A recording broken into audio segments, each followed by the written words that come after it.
Hello, and welcome to Sacred Herbalism, the full moon segment of the Elder Tree podcast, where we explore how plants can support us to enter into a sacred relationship with life and the living world.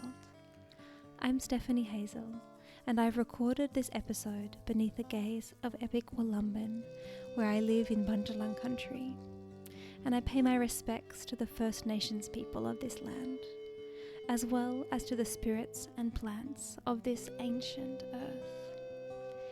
If you love what we do, you can support the Elder Tree mission of putting medicine in the hands of the people by joining our Patreon, where you can access special teachings from our presenters and our interviewees. So, let's walk into the moonlit forest together. Are you ready?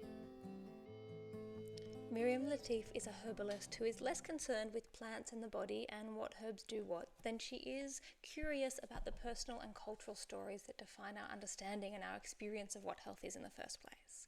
So by that we mean the stories, the assumptions we have about what wellness is, what health is, what disease is, how we heal, and even what our role should be as herbalists and clinicians when working with clients.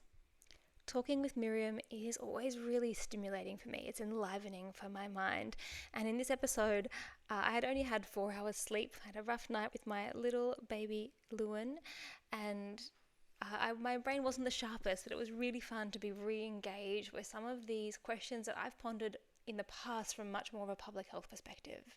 And I think she's right. I think being willing to examine the philosophy and the underlying thoughts and ideas we have about healing in the wellness profession is really important. It will make us better herbalists, better practitioners, and actually just better humans. Towards the end of this episode, some of her reflections on purity and the mentality of contamination really hit home for me. I get really confronted by it, and I share some really personal stories over the last few months. I think I even have a little cry. So if you get that far in, you'll see how some of these stories can actually impact us in a deep way. And at the very end of this episode, Miriam describes how you can be involved in unpacking some of these stories and becoming a better herbalist by addressing how we think about wellness. That is the Root Network, her online forum for practitioners, students, and clinicians. Happy full moon, and I really hope you enjoy this more philosophical and theoretical topic in Sacred Herbalism this month.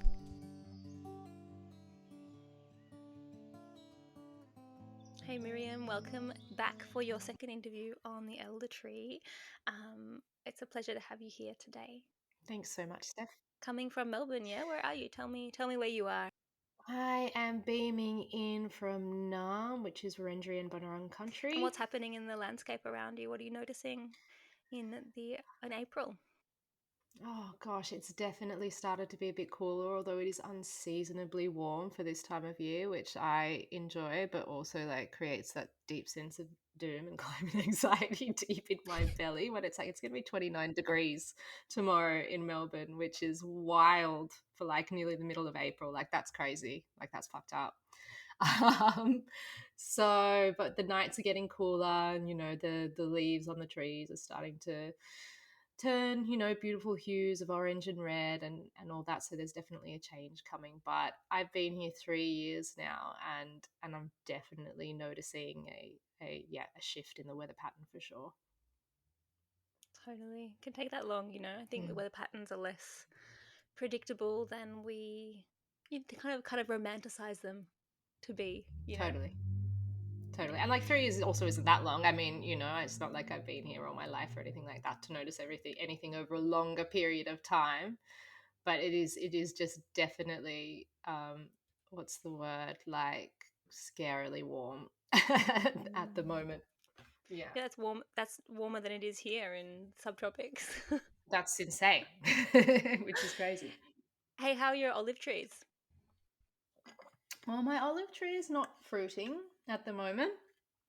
But she's there, my little girl. She's 2.5. She loves to swing on its branches, and we sit underneath it in its shade. And I feel like it's a total part, it's part of what's raising her, because if we have little picnics or whatever, we'll put the blanket underneath the olive tree, and we pick its leaves to make tea, and like she asks the tree before she can pick a leaf and all this kind of stuff. So there's a relationship forming with it that's like very like I don't know, I guess like organic and just nice and beautiful to have it as part of our story and a part of her story growing up. I've been thinking about the conversation we had last time, which would be about a year ago, I think. And you were talking about your olive tree and how, Mm, deep your connection is with that tree in particular, and that, the mm, olive, and from your ancestry, and then where you live at the moment. And I've been especially thinking about that because I just planted an olive tree a few weeks ago. beautiful. It's a subtropic, so Nice. whether or not it will thrive, we'll see. But Mm. my 3-month-old son, his name is Lewin Oliver, and so I wanted to plant Oh, an olive beautiful. tree for his placenta tree. So we had a beautiful little gathering with some friends and planted this dwarf olive tree in the middle of a little garden bed full of medicinal plants. And I thought of you, and I thought of your connection to that tree. And actually, we have That's so another little nice. olive tree that's growing in a very shady spot and has never fruited, but I do still Mm, like going and munching on some of the leaves sometimes and just feeling that incredible astringency and bitterness. And even my totally. 3-year-old will munch the leaves, and I'm always expecting her to be like, blah, but she seems to be into it. Totally. I think they have awesome palates, little kids. Like I think we totally underestimate their capacity for the range of flavors that they can enjoy. I think just give it to them and then you'll see. Yeah, But there's some families or some cultures where kids get different food. That's definitely not how I grew up. I grew up in a very French influenced totally. family, and so I Yeah. was eating anchovies and olives and blue vein cheese and all those things. I can't remember not Totally. Yeah, eating those things, my like, kid loves blue vein cheese. She's 2.5. It's why like she'll eat chunks of it. yeah. Sorry, Yeah, you froze I there think if just for a you raise second, your just kids on and like fish now. fingers and, you know, cheese sandwiches, then they're going to acclimatize to a really bland palate. Totally. I mean, like you do what you can with what you know. But yeah, I do think we underestimate. We just have all these narratives about what kids like and don't like. And so then we kind of underestimate their capacity for the things like, or, how far we can stretch what we offer them kind of thing. But the Hmm. olive, beautiful that you planted an olive tree. I know that somewhere not far from where you are in the Northern Rivers, there's a huge olive tree farm. So there, it should, despite like the kind of subtropical climate, should definitely thrive and fruit at some point, which is what I love about olive trees. Like they grow in such diverse climates, right? And they're so Mm. steadfast and so sturdy and so strong and so yeah, what's the word? Adaptable, which says so much about its medicine. And the olive tree is a cornerstone of Western civilization in some ways, right? Yeah. And so there's like a Mm, strength and an ancientness and a kind of stalwart provision that plant offers. And I really loved mm, that symbolism for my son. mm, And it's interesting because we had this list of names, and his first name we were pretty set on, Lewin. Just telling you, it means beloved friend. It's an old North English name that almost doesn't exist mm, anymore. mm, And then totally had not even considered Oliver as a name. And mm, came home from the birth center, and it just like popped into my mind. And so I know people talk about that, and I feel, with my daughter, we had two names we were tossing up. People were like, oh, it'll be clear to you as soon as she's born. And no, it was not clear mm. to me. It was more confused. I was sleep deprived. I couldn't make good decisions. It was just really stressful. I'm like, how can I make an important decision when I've had 3 hours sleep in the last week? But with Lewin, it did. Oliver just like appeared Mm, in the air, and so we grabbed it and mm. embraced it. And there's his little Beautiful. olive tree planted in the middle of the garden with some mugwort and some lemon balm and some comfrey That's and some so lavender nice. around him. So Totally. And like the olives are only one part of the medicine of the olive tree, right? That's why it's been such a cornerstone of civilization. It's like all parts of it can be used. The wood can be used for building, and of course the leaves are like so highly medicinal. Um, and so yeah, what a beautiful plant to for him to grow up with and relate to and draw strength from. yeah, it'd be a nice story to tell him. My Mm. daughter has an elder tree planted on her placenta, but it's in Melbourne, and that, yeah, it's a Oh, source of grief for me to be far away. And yeah. when I went to Melbourne earlier in the year, I went to the friend's house that we were living at the time, and I sat with a tree, Mm. and it's interesting, it was really not thriving, and it had plants growing over it, and I would like cleared it back, and I sat down and tried to have a chat to it, and I got this real feeling from the tree, you know, and whether it was really telling me this or it was my projection, I got this real sense from the tree saying like, where have you gone? I thought I was special to you. You've abandoned me, you know. And so I spent some time there, and yeah, it's funny. I wish that tree was with us too. Maybe it's an Totally. epic transplant in the future. Maybe it's also just like fuck the realities of life and how we think we're going to be somewhere, and then we move and like shit grows over the things we try to keep pure and pristine, like, you know. Yeah, a metaphor for life. Hey, Yeah. Yeah, yeah, totally. The messiness of it. yeah, and the uncontrollableness. I think that's something when you're talking about that. There's a sense of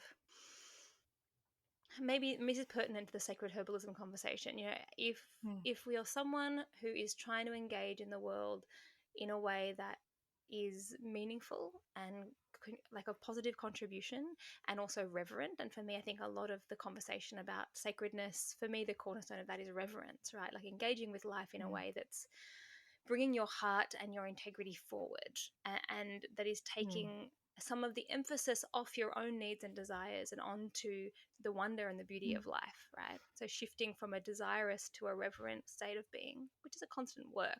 Like it's, you know, for whatever reason, I think we are all pretty programmed towards personal desire orientation.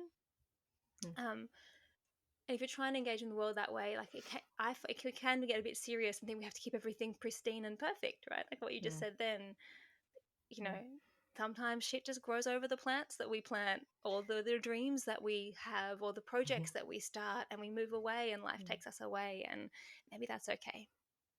mm.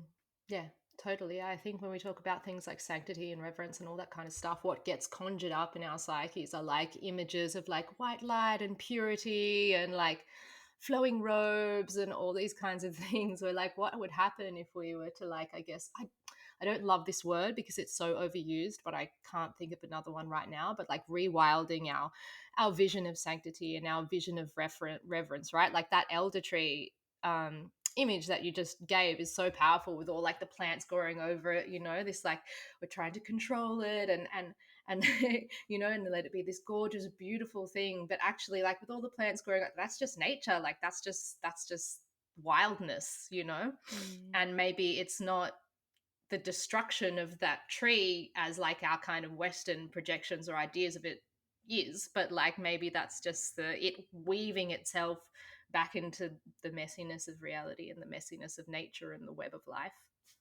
Mm. Yeah, interconnectedness. Mm-hmm.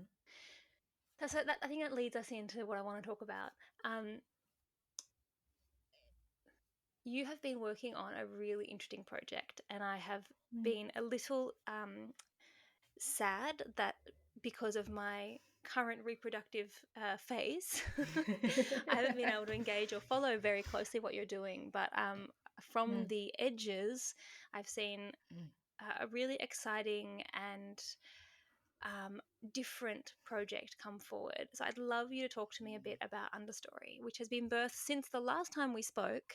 You were mm. kind of giving me some whispers and murmurs of where you were moving with things, and you've launched something really awesome. Please tell me about it. Thanks, Steph. Okay, so Understory, I guess, is it's basically my Instagram page. I don't have a website at the moment, but it came out of a space of, I guess, having my daughter. And as you know, when you have a kid, I feel like your sensitivity and senses sharpen about like what matters and what doesn't. And your bullshit barometer kind of becomes, you know, even more tuned to what's necessary to keep and what's necessary to kind of throw out, because you just don't have any time to fuck around anymore, basically. And so I really, after my daughter was born, I don't know, I really just kind of got this heightened sensitivity. And maybe it was just like the hours breastfeeding at night or whatever it was, but this kind of heightened sensitivity of like the stories that are underneath the surface of wellness culture.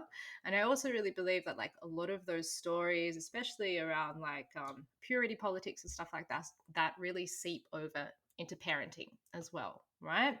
And so I was noticing all this stuff and like reading all this advice and parenting and also wellness and health and all this kind of stuff, and being like, oh, that doesn't sit, you know, that doesn't sit quite well. And what started out as like a kind of niggly feeling that I couldn't just like deny or push away anymore, led me into kind of like a space where I was reading and researching a lot, and starting to build a capacity and a language for those conflicts and those contradictions that I was feeling inside myself when it came to like wellness culture, right? So it's like I had the ick is what I had, and it really kind of pushed me to be able to articulate it, because I think if you want to change something, you have to name it first.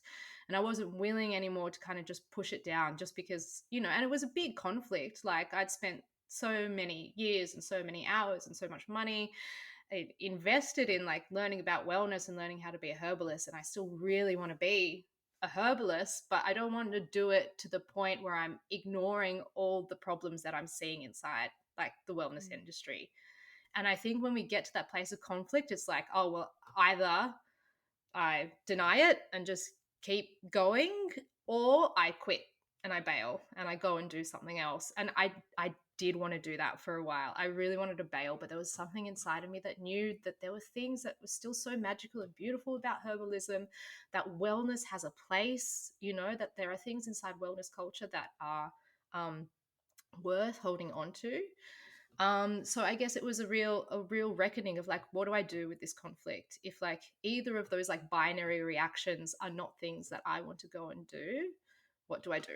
And so kind of that's how Understory was born. It's like, well, we acknowledge this, we put language to it, we talk about it so that we can figure out how to make it better. So that is Understory, and that's what I do with that space. It's just me trying to articulate the problems and the yucky feelings that I feel, and inspired not just by like my own thoughts, but like doing a lot of reading and researching, because this is the thing that quite a lot of people are starting to talk about, but I haven't seen so many people from within the industry starting to kind of talk about. I've seen a lot of like social commentators and amazing writers and stuff like this, but not so many people from within the industry. So that's what Understory is all about. And then out of that, I created an online community called the Root Network, which is a place for herbalists and naturopaths to come together and like do their work together, because as you know, we're so isolated in our practice. We're in our little clinics and we're trying to figure out all this stuff on our own, and there's not necessarily a culture of like peer-to-peer collaboration and mentorship.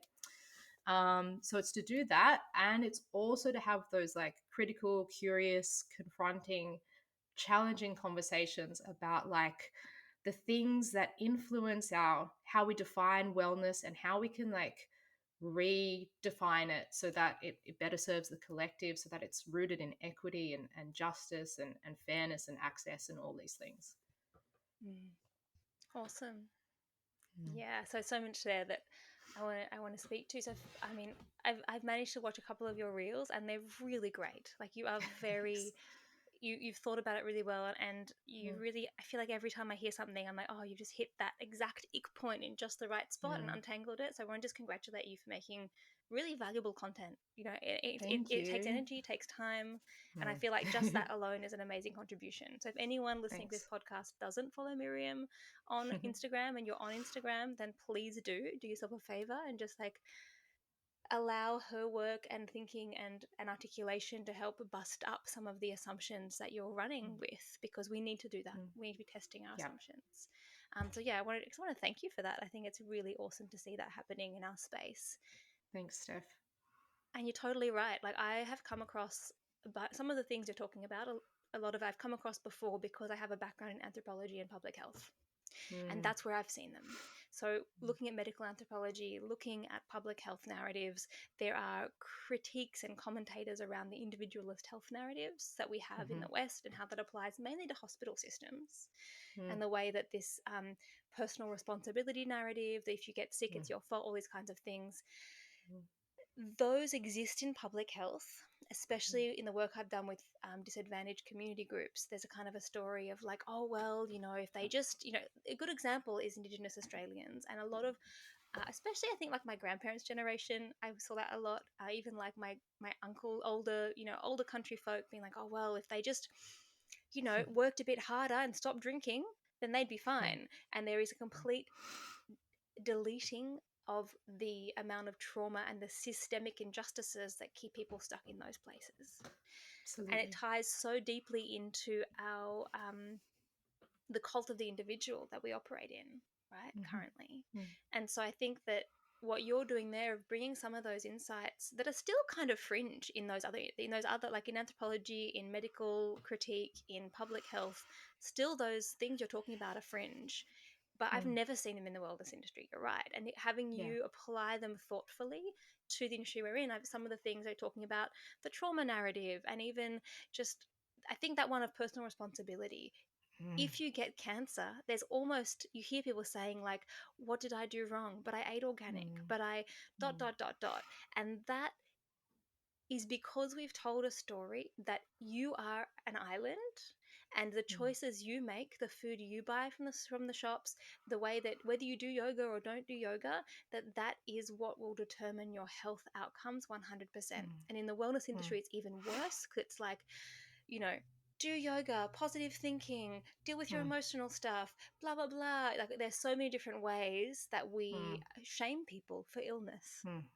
Yeah. or that, and we make illness mean something that it doesn't necessarily mean, right? That's something that I find Totally. particularly annoying. People are Yeah. like, oh, Yeah. so an example of that is in 2012, I woke up on the 1st of January. Okay, I had partied a lot the night before, but I woke up and I couldn't talk. No voice, nothing. For 6 months, I was mute most of the time, like Mm. clinically mute, could not make a Mm. single sound out of my vocal cords. Not hoarse, not like I partied too much, I lost my voice. After, I think the longest stretch was about 12 weeks of not being able to utter a single word. I kind of thought that was it. I would be mute forever. And everyone kept saying to me, what are you not saying? What's your truth? And I got so, at first I was like, oh, what am I not saying? And first I was really engaging with it, and I started to feel, so as it went on, I started to feel like a failure, because Mm. clearly I wasn't identifying my secret underlying psycho-emotional Mm. issues, and Mm. wasn't able to deal with my shit well enough Mm. to heal, right? Mm. Mm. And then after like 3 months of that, I got to a point of like, you know what? I think I just burnt out and my body's exhausted. And yes, there were things that, I could apply that lens to, right? But this story of like I had some personal failing to Mm. speak my truth that then caused this mysterious illness was really not serving me. And I see that a lot. And I think I've seen you address that as well. Mm. Mm. And so where I've landed on that is this sense of like, okay, nothing happens in isolation, right? So illnesses are a beautiful opportunity to stop and reflect and look at ourselves and look at our lives and the structures of our lives. And the lens of an illness might uncover interesting truths. It doesn't necessarily mean it's Mm. causative, right? Mm. Yeah. Oh God, there are so many layers there. But I love what you just said about like the lens of an illness. It's like these are the things with these narratives, right? It's like they seep in and they get under our skin and they get into our psyches without us even knowing. And Megan O'Rourke talks about what you're talking about exactly there in her book, The Invisible Kingdom, which I so highly recommend. Blew apart my relationship to the stories we have around wellness. And she calls it the wisdom narrative, right?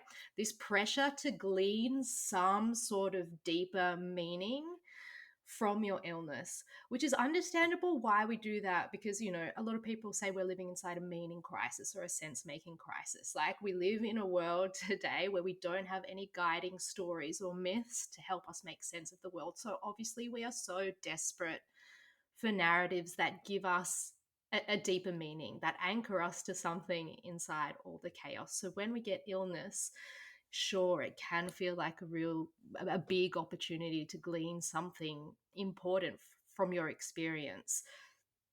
But also, like, I think we have a lot of trouble just saying like shit happens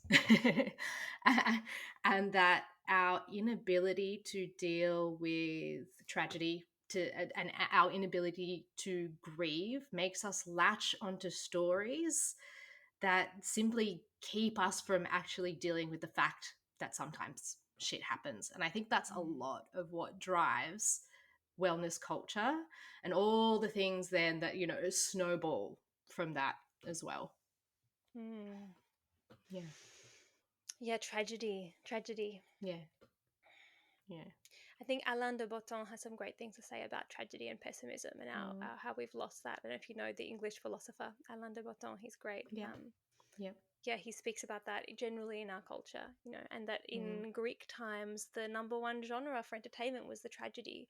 And a Yeah. tragedy is where, despite everyone just doing their best, terrible things happen, and the Yeah. beauty and the sadness of the human vulnerability inside that. And it's Mm. true, we've not only are we in the era of the individual, we're also in the Mm. era of the kind of self-made millionaire, the success Mm. story. Everyone's Mm. trying to be an entrepreneur online to make it big and something, and that this story that if you just try hard enough and you just make the right Mm. choices, you can have a life that is free Mm. from pain and suffering.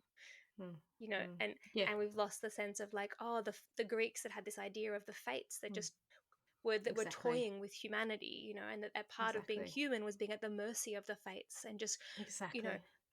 light your candles, make your Mm. offering, and cross your fingers, Mm. because who Mm. knows what's going to happen, and it's actually not your fault. Mm. Yeah, that I mean, like down, but deep, deep, deep down underneath, like the whole wellness conundrum, I feel like is this like deep philosophical pull between like agency and control, you know, Mm. and how I obviously don't have an answer, but how much are we victims of our circumstances and victims of chaos and victims of the fates, and how much can we actually control? How much can we control our health? You know, like we don't actually know, but what wellness tries to tell us, because it's very fucking profitable, is that we can control way, way more than we actually can, I think. So it's looking at like how the narrative scales are tipped, which is like how I like to approach like the way that I kind of untangle narratives. It's like, okay, which way is the narrative tipped? It's so tipped towards the idea that, we could be fully in control of our health. You mentioned cancer, right? Like cancer is just like, fuck, if there's ever something that really encapsulates that sudden tragedy in terms of like, our health picture and our physical health, like cancer can strike, it strikes anyone at any time, which I think is why exists this whole like wellness cancer industrial complex, right? These like health retreats where you go and fast and juice and all this stuff. And like, that's not to say there aren't things that you can do to support your health, but it's become like such a big hyped up thing because the randomness and the tragedy of cancer, which doesn't really discriminate, like there's risk factors, but I know extremely healthy, quote unquote healthy people who have had cancer, right? It doesn't, in that sense, it doesn't really discriminate. And so it kind of opens up this door for wellness culture to sell you things to make you feel like you can control it, because facing the tragedy of that, we don't have any law to Mm. hold that, you know, for us. Yeah. And I think it's very explicitly obvious in the cancer picture, but you can extrapolate that to Well, anything. I think an example that of information that doesn't sit with that narrative is that 10 to 20% of lung cancers occur in people who've never smoked, right? And we have Yeah. this story that smoking causes lung cancer. Well, it's obviously more complex than that. And the people who've Mm, never smoked and get lung cancer are going to sit there being like, but that doesn't make sense. How could I get lung cancer? Or mm, or someone, um, a friend of mine whose mother died of cancer a few years ago, and her mother was quite young and really healthy, and she was a massage therapist, and she was mm, very much in the wellness industry. She took the supplements, she did the yeah. yoga, she did the walking, she drank water, Mm, blah blah. Here's her yeah. checklist of positive health actions. Mm, Got very mm, aggressive cancer, actually was in her lungs as well, mm, and died very quickly. And yeah. my friend got so beaten down by Yeah. everyone being like, "Oh, but I can't believe that she got cancer. She was so healthy. How could that Mm, happen?" And that exactly what you're saying, right? This sense yeah. of of us not being able to roll with. Mm, Not only is there a fates element, there's also mm, a collective element. Like, yeah. and this is something that in One Health talked about a lot, that you can't be healthy in an unhealthy culture, and that Mm, that is, we are living mm, in an environment that is deeply interconnected with all of the other ecosystems, and our physical, mm, unique, uh, personal, individual ecosystem of the mm, rivers of blood and the stones of our bones and the mm, earth of our gut, and all of this all these ecosystems are continuous with the outside. And not just my nice little organic garden where I don't spray Roundup in my property and but mm, also the neighbor who mm, does spray Roundup, and mm, the rivers in the Amazon. mm, Even though it's hard for us to really get our head around this, if you tried hard enough, you could scientifically prove, I'm sure of it, that the mm. water quality of the Amazon River affects the quality of my blood living here in Australia, because we are that Mm, connected, right? mm. Yeah. And so, while the global systems of our world are the way that they are, we Mm. cannot protect ourselves in a perfect wellness bubble from the dysregulation of the ecosystem. No. And I think sometimes it's tricky to speak about, but like I feel personally like the harder we try, the more we isolate ourselves.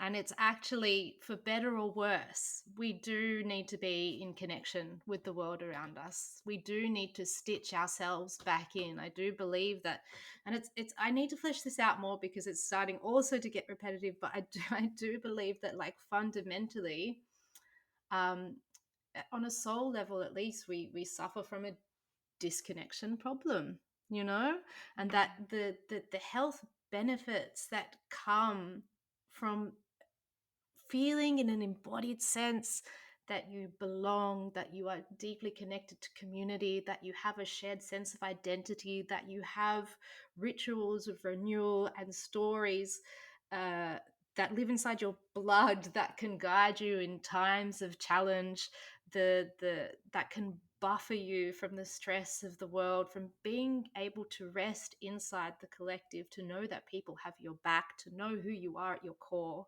you know, all that stuff is such a buffer to disease. And I'm not saying that, like, if we lived like that we would live in a, you know, some sort of utopian romantic disease free world, but I think it radically redefines where we place the emphasis when it comes to understanding, like, what health is. Like, is health being like symptom free but like totally isolated and on your own and feeling super lonely, or is health still being confronted by all the physical and mental challenges of the world, but being inside a collective and feeling like you are interdependent with the world around you and having that as a source of wellness in your life? Do you see what I'm getting at? Yeah, yeah. So what I'm hearing there, I think, is such an important point. It's that, you know, we we do belong, for better or worse, in the land and the Mm, communities and the culture that we live in, and not mm, belonging is very dangerous. And so yeah. belonging ourselves to not only the earth, which a lot of my work is around helping Mm, herbalists to re-belong themselves to the world, so that we can come mm, from that place of bringing that forward with us, like to the earth, to mm, the ecosystems and the plants, but also mm, re-belonging ourselves to our culture. And you know what? mm. Like, I like to rag on Western culture, but there's a lot of, living in the West, you are less like living in the West today, you are less likely to die from violence than any other time in Western civilization Yeah. history, and we forget Yeah. these kind of, like, isn't that great? The likelihood that Mm. me or my partner or my children will be shot or stabbed or murdered to death Yeah. is lower than Yeah. it's ever been, and hooray, like, that's something that's worth celebrating. And so re-belonging ourselves to our culture, owning Mm, it, participating in it, right? mm, That, if we could be like that, and you're saying it, really important point, it's not that we would then be disease free, and that's the way to yeah. live a perfectly disease free life, but that Mm, buffers us against the challenges of illness, so mm, that we can yeah. integrate illness and disease and health and wellness and all these things into our lives as part of the natural seasons of things. Even old Totally. age, even we've even Absolutely. it's like aging is now almost a disease, and all people are like trying, I've even seen articles that have said, in the next 100 years, aging will be a thing of the past. I'm like, yeah, freaking right, it will. And should it? Even if we could stop people Exactly. aging, like, should we? Obviously, a big ethical question there. But we've even forgotten how to embrace age, let alone Mm, disease, mm, and let mm. alone death. Yeah, yeah. I mean, the culture of death denial, and once again, that from that shoots that grief denial, I think drives so much of the fucked up shit that we see in wellness. I mean, I Mm, read that somewhere, anti-aging was the original wellness grift.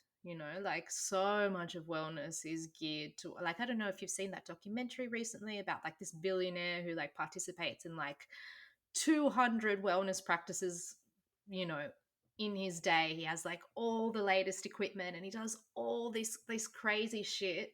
And you watch him and you're like, this is psychopathic. Like, this is pathological behavior. It's a really interesting documentary. And it's such a crystallization of like an extreme crystallization of like what wellness culture is doing. It's like constantly promoting all this stuff basically to dodge death or to dodge any of the shitty stuff that could happen to us in life, which again goes back to what we were talking about not being able to look straight in the eye the fact that probably at some point, like I think Susan Sontag says, we will enter the kingdom of the unwell.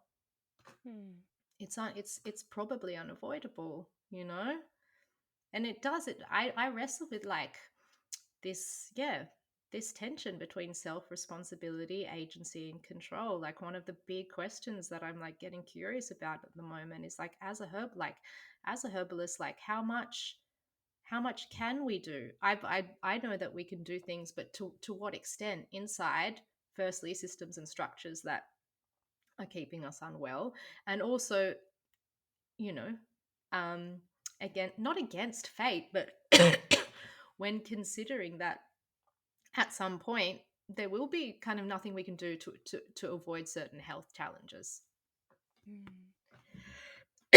Excuse me. No problem. Mm. Oh, And I we will think, enter oh, the kingdom of sorry. the unwell and the elderly unless we Mm. die in a car accident or something, right? So when people say Exactly. aging is a privilege, well, in Mm. some way, illness can be too, Mm. right? Yeah. And because as we age, we will get more unwell, And I watched my Mm. nana, who was a Sorry, Steph. remarkable. I'm No good. problem. My nana was quite a remarkable physical specimen. Yeah. She, whatever combination of genetics and clean living and growing up in a pre-chemical time in the middle of nowhere, and eating all their own meat and vegetables, and um, also being very physical and very, very moderate. She'd have like a glass of wine on her birthday or something, like that kind of never Mm. overate once in her life, I don't think. But Mm. she lived to 101. And when she was 90, she was still delivering Meals on Wheels to the Wow. elderly who are generally younger than her, right? And at the Wow. the last 5 years of her life, she needed a lot of care. Mm. And she became unwell, right? She, Yeah.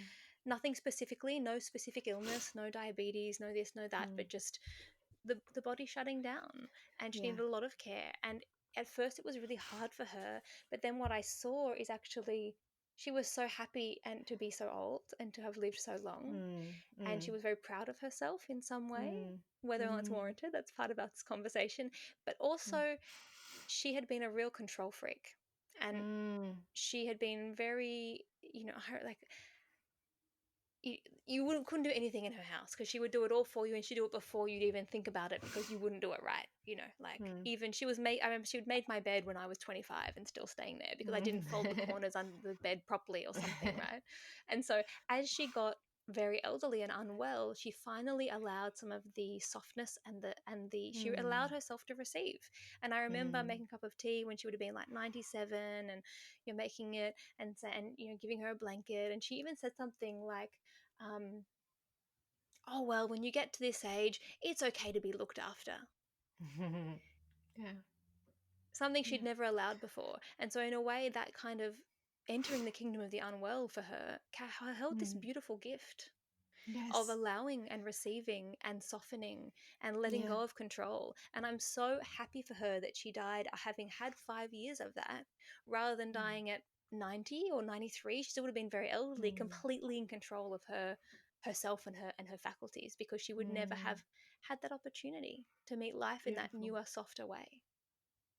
That's a beautiful story. There's like two things in there. First one is to like we circle back to what we were saying at the beginning about like the gleaning the wellness from the illness, or like the wellness narrative. And I think the story there about your grandma is a beautiful example. Is like if that narrative and that wisdom comes from within, if you don't like, I don't think we should ever tell anyone that their disease has spiritual importance. I think that's like a really awful, dismissive thing to do, people, and an awful, dismissive thing wellness culture does to people. But if people have decided for themselves that that narrative is appropriate for them and feels truthful to them, not that this is consciously what your grandmother did, but if that has come from within, then I do think that the suffering that comes from illness can bring like really beautiful gifts, just as long as we're not like projecting it onto people. Yeah, I've seen people do that and it can go horribly wrong, right? What was the other thing that I wanted to say? Yeah, also then about, the place that your grandmother came to in her final 5 years again raises that question of like, where is the locus of health? Like, where does it emerge from in someone whose body is, effectively like breaking down, but they've come to a place where they're feeling like spiritually full and mentally, they've understood themselves, and they've emotionally, come to a place where they've, forgiven the people in their life, and and they're at peace despite the fact that their body is breaking down. Is that what well is? Or is well on the opposite end of the spectrum, which again is like what wellness culture is kind of telling us what well is, to be like fully optimized and spending all this money on doing the things and having like, like excellent, what's the word, like indications on our blood tests or whatever, but we're participating in like attitudes and perspectives that are like damaging ourselves and the people around us. Again, it's like, what is well? And wellness culture is telling us one thing, because again, that's really profitable.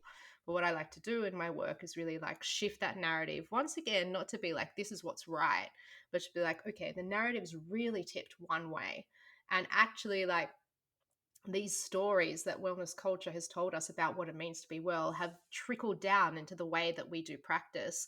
And I really like to make sure we're not just like pointing the finger and being like, oh, it's those bad guys, all those grifters out there that are like, promoting all these awful ideas about what it means to be well. Like, we really need to kind of point the finger at ourselves and do some very hard self-reflection, because those stories trickle into the way we do practice. um, and so yeah, it's about like, where is the narrative, which way are the scales tipped, and like, can we offer a counter narrative and just like try it on for size, take it or leave it, but we need those counter narratives in there to balance and to give options. Stories, it's all stories. It's just important that we become aware of them and choose the ones that we want to work with, or the ones that work with us. I think as well, they're not just choosing the ones that we want to work with as an absolute thing, but when we have Mm, a narrative flexibility.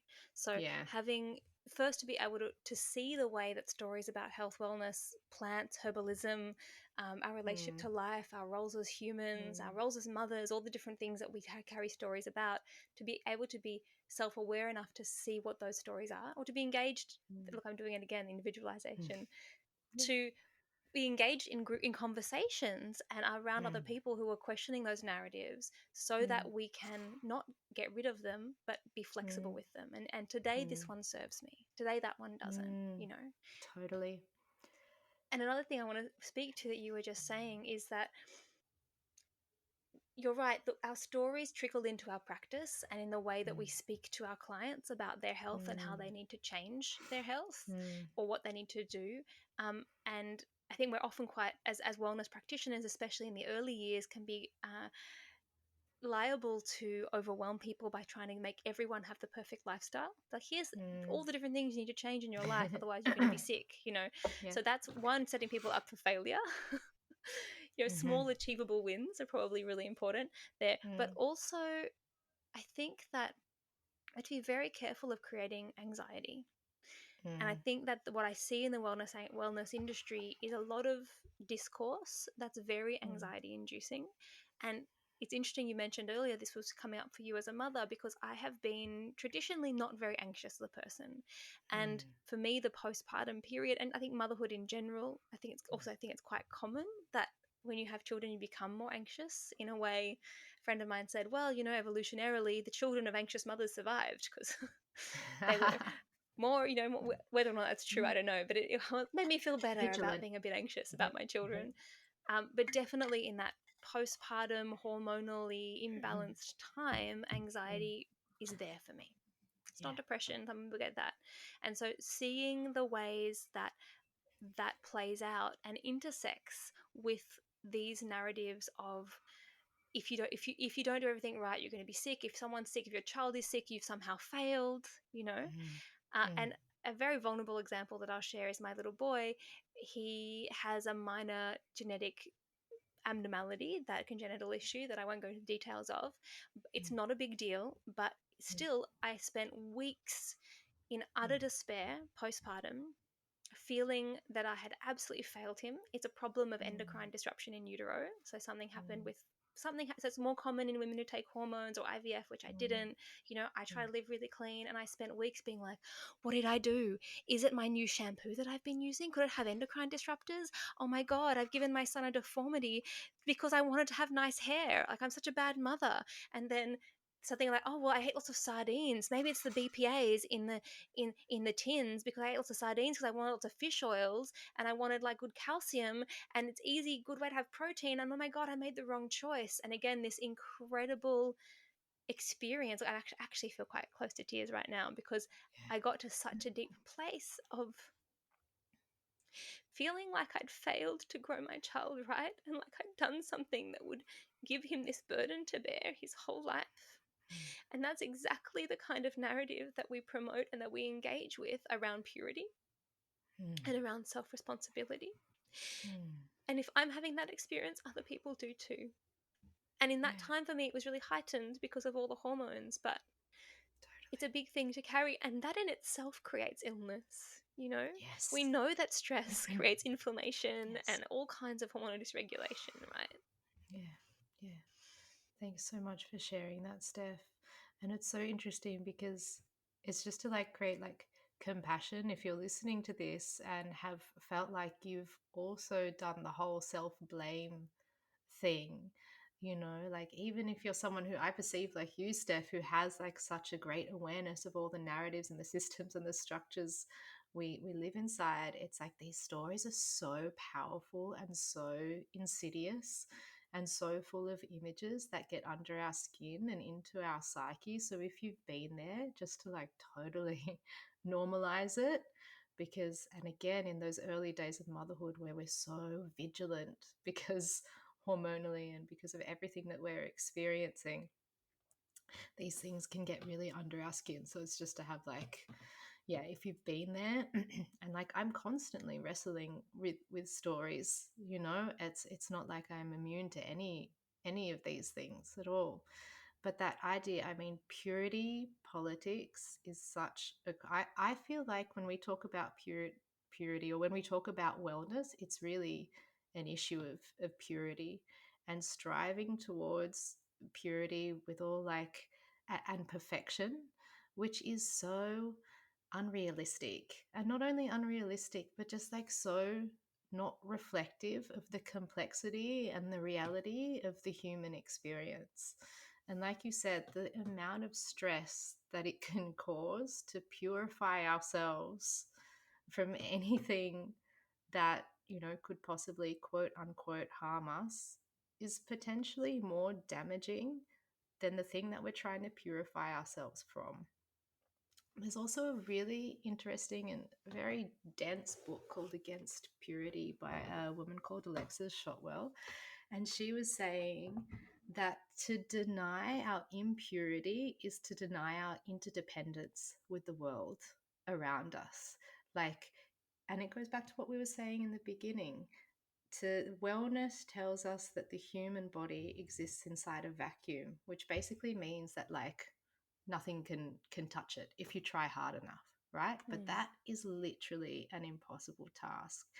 And to strive for purity means you are creating a wall and a barrier around you through which the world cannot get in, right? It's a denial of our deep interdependence. It's a denial of the fact that no matter what we do, we are compromised and contaminated. And I feel again that ties in with the whole like grief and death thing. It's like wellness does this gesture of like pushing everything away. But Mm. what could our wellness and our life look like if we actually started to cultivate like deep relationship with our contamination? Because like Mm. cultivating deep relationship with our contamination is also like cultivating deep relationship with the contamination of the world. Like trying to purify our bodies, it further entrenches the denial of like the contamination of our planet, which means that we engage with it less as well. Mm. And so much of what I see of what we try to do to our own bodies and wellness relates to how we are relating with the problem of what's happening on our planet at the moment as well. So yeah, I think that's a very interesting thing, this relationship with our like microplastics, man. Our breast milk is laced with microplastics. That is unavoidable and undeniable. And we can try like cleanse and purify and detox and coffee enema and do whatever the fuck you want. That's not going to get rid of it. So what do you do? What do you do with that? We can just continue to push it away and pretend like it doesn't exist, which means then that the problem at large in the world doesn't exist. Or we can try and enter into deep relationship with our own toxicity and our own contamination, and see how that shifts our relationship to ourselves, to the world, to each other, to the planet, to our Mm. activism, right? There is so much purity inside our ideas of activism and our politics. I think the question of purity is the question that fascinates me the most in wellness culture. Yeah. Interesting. And actually, I think out of what I've heard from your Instagram and from your content you're creating, I'd say that's the one that is least familiar to me, or let's say it's not that it's deeply familiar, but it's the more Yeah. insidious. It's hidden deeper in Mm, my psyche than some of the other ones that I have unpacked, or that is less, it doesn't match to my kind of personal personality quite as much, right? And you mm, can see how that purity one was really causing me harm in a yeah. few months ago, and it's still there, Mm, right? And in my yeah. in my deeper moments, Mm, in my wiser moments, I was able to sit there and be like, well, you know what? I am living in a world where there is a global endocrine disruption in process, and I am not yeah. separate from that. And Yeah. I'm having children in a time of history where we are swimming in endocrine disruptors, and we don't know Mm, where that's going to go. And that's having mm, all kinds of impacts, possibly mm, increasing numbers of transgender children, or mm, of sexual variations. Not to mm, demonize those things, but mm, there's like many different factors in influencing mm, that, right? mm, And menopause is harder, and all these things are mm, happening, and I came to a place of being able to hold myself sometimes, of saying, mm, I am not separate from this process happening. mm, I cannot hold myself apart from the world to mm, insulate myself and my family, no matter how much I would like to. It is mm, not a failure on my part to have been unable to separate my child from the universe, from the earth in which we live, right? And so this is what mm, happens. And these kinds of mm, abnormalities are more mm, and more common because of the endocrine environment in mm, which we are swimming right now. mm, mm. Totally. Yeah. And then so then imagine then if we included that in our story about what it means to be well. What if we included toxicity in our story of what it means to be well? What if we included impurity in our story of what it means well? I mean, I don't know like what the crystal clear answer to that is, but again, this needs to be like a conversation. Like we can't really define wellness because it's a process and it's shifting and it's Mm. changing and it needs to be responsive, but it's a dialogue, and so there are so many things that are excluded. Like the way that we talk about wellness is so narrow, and it's narrow because it's planted inside a western post-industrial like neoliberal culture. Like it also doesn't include like exist inside a vacuum. It's informed by all those things, Mm. which is why I think it's very interesting to think of the ways that, like, I don't know, I just feel like wellness is such like a fractal for like the way that we do culture at large. Like if we included those things inside our wellness, how then would that affect the way we practice, affect the way we relate to each other, affect the way that we move through the world? I'm just very curious as to what happens if we include the things we've been so desperately denying, from Mm. the culture and from the conversation. yeah, to make, rather than contamination being poison and being the Mm, devil, right? mm, To mm. have a way to engage with endocrine disruption as part of almost a natural normal process, and it's part of the natural normal process of what is unfolding on the earth right now, of which we are part. And so we are in relationship with all these forces and factors. And so in a way you could think of it as our bodies also have a job to do, which is to be Yeah, part of processing that and making sense of that. And sometimes that might look like illness, yeah, yeah, yeah. or Wow. congenital deformities, right? Yeah, wow. That just gave me goosebumps, Steph. Yes, totally. Which is like, when you say that to me, it's confronting. Like that is so confronting. But what it does is it like decenters. I think Sophie Strand uses this beautiful phrase. It decenters human narratives. Like what if our deformed, ill, decomposing bodies are just part of a much larger, grander narrative that aren't about humans like being optimized and like always being the best and like being here forever. You know Yeah. It makes me what? think of the shamans, the Lapland shamans who eat the amanitas that are, have a fair toxic load, and they eat the Mm, amanitas, and then, well, I don't know if they still do, but they used to eat the amanitas, and then they would urinate it out, and the muscarine is, pretty much excreted fully active, and the mm, community would drink the shaman's urine because it mm, was a safer way to take the amanita, right? And the mm. shaman's body was the filter, and that part of the role of the shaman in that community was to, I guess, let themselves be contaminated for everybody Yeah. else to have the visionary journey without that burden. Wow. Maybe we all have that, a part of that kind of story to play in the, in the Earth story. Totally. Like maybe we are part of it processing its body. And all these toxins and chemicals and microplastics. We're part of that composting sort of process for the earth itself, which is Yeah. terrifying.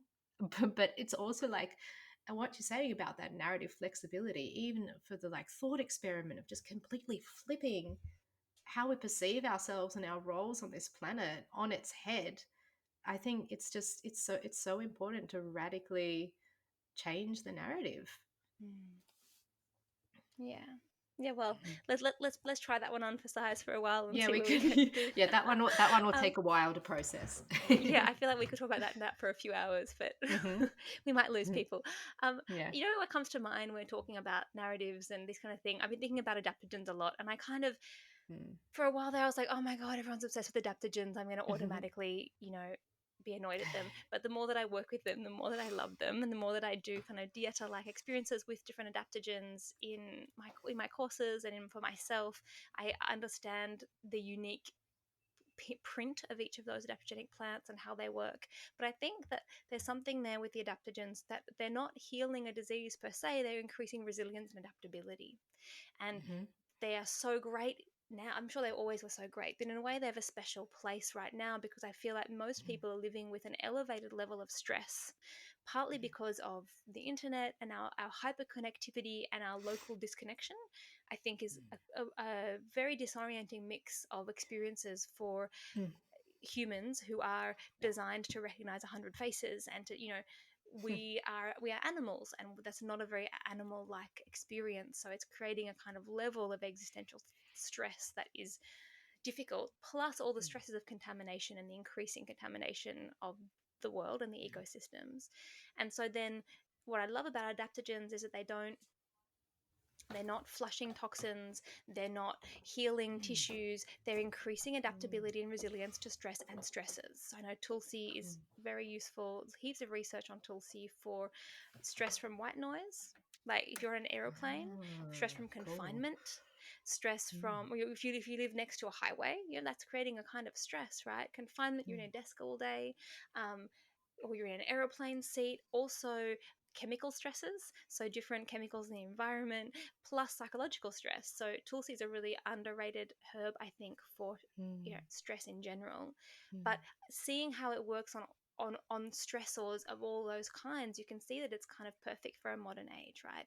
And so I wonder, it's like, what are the narratives that we can bring forward that are adaptogenic, in that what Mm. narratives help us not chase purity and wellness, but increase our resilience and Mm. adaptability to absorb and process illness, stress, disconnection, Mm. contamination, etc. And I think that's something that, yeah, what's the adaptogenic Mm. narrative that we can be working with and bringing to our patients as a kind of uh, Mm. healing, right? I mean, I really think that the idea that um, the healing process doesn't happen on a linear trajectory. I think one thing that can bring so much stress to somebody who's experiencing ill health is the wellness narrative that, like, hello, you come to me in my clinic, I give you these magic pills, you get better, and that's it, you know? And once again, that doesn't really honor like the complexity of life and the complexity of illness and the complexity of health. Um, and so, this idea that healing doesn't follow an upwards trajectory, more like the narrative that, you know, it is up and down, it is back and forth, that maybe even to go a little deeper, like, what is there such a thing even as being well, right? As a destination, like even the whole entire concept or the narrative around wellness. I think if anybody looks back in their life, it's just like been periods of up and periods of down, like on and on it goes. Mm. So having these like cyclical ideas around wellness rather than these linear ideas around wellness, especially when it comes to our practice, can really it's more confronting because it's like, oh, I might get better and then I might get sick again. But it also then softens the blow when you get better and when you get sick again, right? Like I look back on my life as just periods, like sometimes I'm good and sometimes I'm not. And it's never just been like this linear thing. And so I think that can be a really, especially in our practice, it's a really important adaptogenic stress buffering narrative. Get people even not in line with like the cyclical nature of healing and disease, but like the cyclical nature of life. Like it's seasons. It's always just seasons. I had a few episodes ago, I interviewed Rachel Whites, and she is a animist healer. So she's developed something called the animistic healing arts, and she lives in the States, and she's done a lot of really interesting studies. She's a folk herbalist, but she primarily, Mm. and she's also a psychotherapist originally. She does a lot of work with people in nature, using relationships with plants and the living world as a form of therapy. Um, Cool. Worth a listen if you haven't listened to it. And we were talking, so she was telling me about her cancer journey. That this was off air, talking about her cancer journey, and she said something that I really loved. And she said that, oh, well, as an animist, I've been engaging with my cancer as a being who has its own life and existence and Mm. story, and I don't enjoy the narrative of fighting cancer or Mm. cancer being this like evil entity that's taking over my body. I find that really Mm. harmful. And so I'm trying to engage with it in a different way. And I don't know, Mm. where my cancer will go, where this journey will Mm. go, but it's a nicer journey for me to engage with it as a being worthy of respect Mm. and worthy of engagement. And yeah, Mm. that really was just like, oh wow, there was something really beautiful in that and really empowering and really like Mm. graceful, I suppose. Mm. Yeah, totally. Yeah. Like for me, it just speaks to like the larger idea of being in relationship with things. Ultimately, relationship is healing, and just because those Mm. things aren't necessarily deemed like beautiful or easy, like cancer, doesn't mean we shouldn't be in relationship with them, which goes back to being in relationship with toxicity and contamination and all this kind of stuff. Like we're in relationship with them anyway. And so we might as well become aware of and tend to and participate in that relationship. Otherwise they kind of rule and run us, right? Mm. And so I do think ultimately, in a culture that is bereft of an awareness of our interdependence, coming into relationship with anything is ultimately like a dose of something healing. Yeah. And actually, I think this maybe is why psychedelic psychotherapy is having such an amazing success and, Mm. boom is because anyone who has journeyed deeply with psychedelics, often there's a healing in our relationship to life itself, or in our Hmm. relationship to spirit, or our relationship with death. Mm. Something that often the first thing that magic mushroom psychotherapy has been kind of legalized for is people who are terminally ill, who are having anxiety Mm. about death, because mushrooms, they do carry that. Like, Mm. Mm. the last time I Mm. took magic mushrooms, I had to leave the dance floor I was on and go and Mm. lie under a tree and cry about the fact that my children are dying, because everything dies. Yeah. And what does it mean Yeah. to bring children into life when that's the beginning of a process of death? And it was actually really beautiful. Mm. Like, Yeah. it wasn't a negative experience, but Mm. to sit with the reality of death as a mother, and for children that you have, and that they're Mm. tiny but they're still moving there. Before I know it, my Mm. children will be dying, right? Mm. And it might, Yeah. hopefully it's after I'm gone and when they're nice and Mm. elderly and had a beautiful life. But it's, Mm. they definitely carry that medicine, right? And so I Yes. feel like that's part of the hunger that our society is now Yes. putting towards psychedelics, is because it's a hunger for healing of relationship. Yeah. Exactly. And healing of relationship to things that we have deemed we should not have a relationship with. No. Mm, I think we have deemed we should not have a relationship with because they touch something very scary and confronting, but that we need to be confronted by those things. We can't just be in relationship with like the rainbows and the light and the ascension and the goodness, you know? mm, Again, we need to be in a relationship with the death and with the illness and with the toxicity and with the contamination, because if you don't do that, you are literally annexing 50% of life. You're like, mm, you can't skip over winter and autumn, right? Our culture wants to live in perpetual spring or summer, but it doesn't. But it tries to deny that. It tries, like, no wonder our climate is changing. We're mm. trying to deny half. Summer we're, everywhere, all the time. We did it. Exactly, exactly. That's what we're trying to do to our bodies in wellness, you know? That's what we're trying to Yeah. do in our attitude. And therefore that, like, we are so interdependent. So of course it radiates out into the cosmos, you know? And so in trying Mm. to annex 50% of the entirety of experience, shit's gonna get weird. You know? Totally. And in doing that, we annex 50% of ourselves and our own psyche and our own experience, right? Absolutely. Because we are that Absolutely. continuous, that Hmm. continuousness of life. And maybe Exactly. that's an argument for what is healing, what is wellness. Maybe wellness is Yes. wholeness and integration of all of the different realities of, and being able to sit Yes. in a place of facing what is real and all the different parts of life and the fates and the Exactly. cancers and the our Exactly. 20s and our 80s as all being Yeah. valid, important parts of our experience and worthy of Totally. showing up for and loving. Totally. And like it's important that, yeah, and being in a relationship to all those things, and also so important to mention, like being in relationship does not equal feeling good about those things. Being in a relationship is just being connected to them. Whatever that makes you feel is your like own personal thing and for you to decide. But it's really important also to remind ourselves that being in a relationship does not mean feeling good about those things. It just means Mm. including them in your story.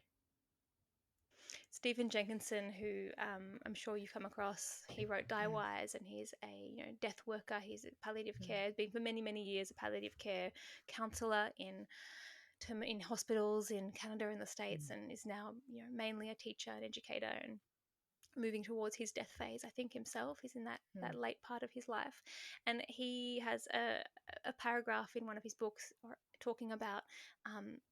It's been particularly interesting to see people's denial of death as a real thing when you have children who are terminally ill. And I get it. Oh my God, imagine Mm. being there. But how many parents or doctors or nurse people say, oh, you Mm. know, it shouldn't be like this. Like, Mm. children shouldn't die. And his answer Mm. is, really? When ever have children not died? Mm. It's like, how, just because you don't like Mm. it doesn't mean you can annex it. And of course, no one feels good Mm. about a child dying, but children do Mm. die, and it is normal and natural and right. Mm. It doesn't just because we Mm. don't like it, we don't have to make it wrong. We don't have to make it abhorrent. We don't have Mm. to make it so Mm. that someone's done something wrong, something's gone wrong. There's a fundamental evilness in the world. Yeah, We who to can we blame? can there's Mm. blame. We can be Mm. like, well, this is part of this great soup of beauty and pain that is life. Yeah. Yeah. And I That think really that's struck what me, that part of his book. I was like, oh yeah, like a part of me wants to say no, No, that cannot be. And if I deny it hard enough, it won't happen. Mm. That Totally. never got Yeah. anywhere, anyone anywhere. No, and like I think you're right what you said before. That's definitely, I don't think we should try and define what it means to be well because it's not something that can be made fixed or static. But I do think that is a very good argument for what it takes to be well. And I think in terms of like, I never, something I say is like I never want to like deny my practice. I don't want to throw out, but like just because there are these bigger forces and bigger stories at play doesn't mean we shouldn't use the ashwagandha or the tulsi or the lemon balm or the meditation or the retreat or whatever it is. I just think like those things, we need to nest them inside these larger narratives and understandings of what it means to be well. Like they need to be contextualized by those bigger pieces. Otherwise, Yeah. I don't think they'll get us far enough. They can get us a little bit, which they have, but I don't think they're going to get us far enough. Yes, I want to loop back to a conversation I had a while ago with Sky Sealy Flor. I think you know. Oh, I love her. Yeah. Yeah, she's amazing. And we talked about animism, ayahuasca, and lost context, and about how she studied with ayahuasqueros and came back to Australia and was like, well, actually, it's the context that sits in that's the most important part. And just picking out the ayahuasca without Mm, that context of deep relationship with life is a little bit pointless. People aren't going to get what they're looking for.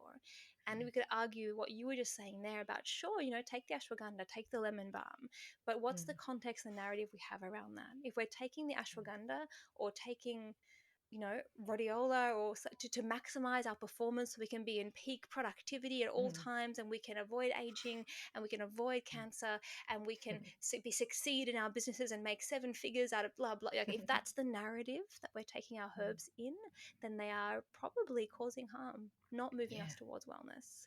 If we Mm-hmm. can take, and the more that I've worked with herbal medicine, I see it changing. I rely on these plants as friends, just like, Mm, okay, I'm having that kind of day, or I'm having that kind of mm, month, or I'm out of balance in this way. Who's going to be really supportive for me today is lemon balm. mm, Lemon balm's a great friend when I'm feeling like this, and it's mm. support and a friend and a guide in that time to help me find balance and acceptance of where I'm at, rather than trying to override my systems to be something other than I am. Yeah. Yeah, totally. Yeah, that's a really important one. I suppose being in relationship with how you are in that moment is a part of relieving that stress of trying to be something else, Mm. and an important part of the narrative around what it means to be well. And what it is to be a herbalist and how we offer those herbs over is really important. I think that's a Yeah. really good takeaway. We've actually gone longer than I wanted to go, but before we leave, I really want to know a bit more about the Root Network. How's the Root Network Yeah. going? I can't wait to be a part of it when I emerge more fully Mm. from maternity leave. I want to know a bit more. What are people getting out of it? Is Yeah. Are these conversations like this happening in that space? Tell Totally. us. Yeah. Yeah. Yeah. Gosh, there's 38 people in there at the moment, and every single person is like absolutely amazing and has an incredible capacity for confronting these complex conversations, which actually like is a really brave thing to do, right? Because it means you're at a point where you're not denying the problem and you're ready to confront it, even though we don't know what the solution is. And I don't really believe in like solutions. I think it's like Tyson Yonker Porter said, we don't need to create solutions. We just need to foster the right conditions for emergence to occur. And that's really like a fundamental principle of the Root Network, which is why it's called the Root Network, because it's modeled off a mycelial network, right? And one of the properties of mycelial networks is that they are emergent. And so we're there and like we're having these complex conversations, and we're not necessarily trying to find answers, but we're just seeing what arises out of us confronting and living these questions. So we have really cool things that happen in there. Like right now, we have book club. We're reading the book Inflamed by Rupa Maria and Raj Patel, which is an incredible book about the exposome and how our environments influence our health and all the political and systemic structural things that influence our health. We have, and so it's kind of got this micro macro. So that's the macro end. And then on the micro end, we have spaces where we can come together and like post a case and be like, hey guys, can you help me? I'm kind of like, don't know where to go with this. We have live case study jams. We have like cool live events. They're like plant jams. And, a few weeks ago, we had two members from inside the Root Network who are like medicine making aficionados come and just answer questions about medicine making. So, I like to say, like, it's inside the Root Network, like, we learn a language to kind of speak to the problems that we see inside wellness culture. We learn a language that, like, reclaims the complexity of those problems without having to go to, like, binary answers or binary reactions. Like, we build kind of the skills to be inside, like, community, and we build skills that help us maybe get a community, or help us cultivate a community centered practice. And we also then, like, cultivate the relationships and the networks, because, like, if you want to build a community centered practice, that's really hard to do alone, right? And you need to be, like, exchanging knowledge and skills and, like, banding together, to do things in a different way. Like when we're taught at university, we're taught, like, really one very narrow way of how to practice. And so it's about, like, reimagining that, and also, like, exposing ourselves to people. So we have, like, guests as well that come and tell us how they're doing, their practice and their visions for community centered practice. And so, having access to other, or being exposed to the ways other people are doing it successfully as well. Because it's like, if you don't see other people doing it successfully, then you don't really know the possibilities, and it's hard to imagine the possibilities. So yeah, a lot happens in there. We have a resource exchange where people post, like, podcasts and their clinic notes and, all this kind of stuff, really with the idea of, like, there's no gatekeeping. We're all sharing, we're all uplifting each other with a vision to really shift our practice away from individualism and elitism towards a more, like, collective vision of health and wellness. Awesome.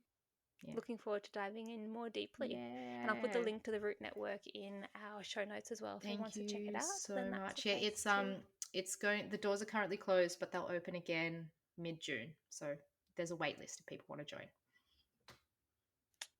Nothing like a wait list to make it sound exciting. Love a wait list.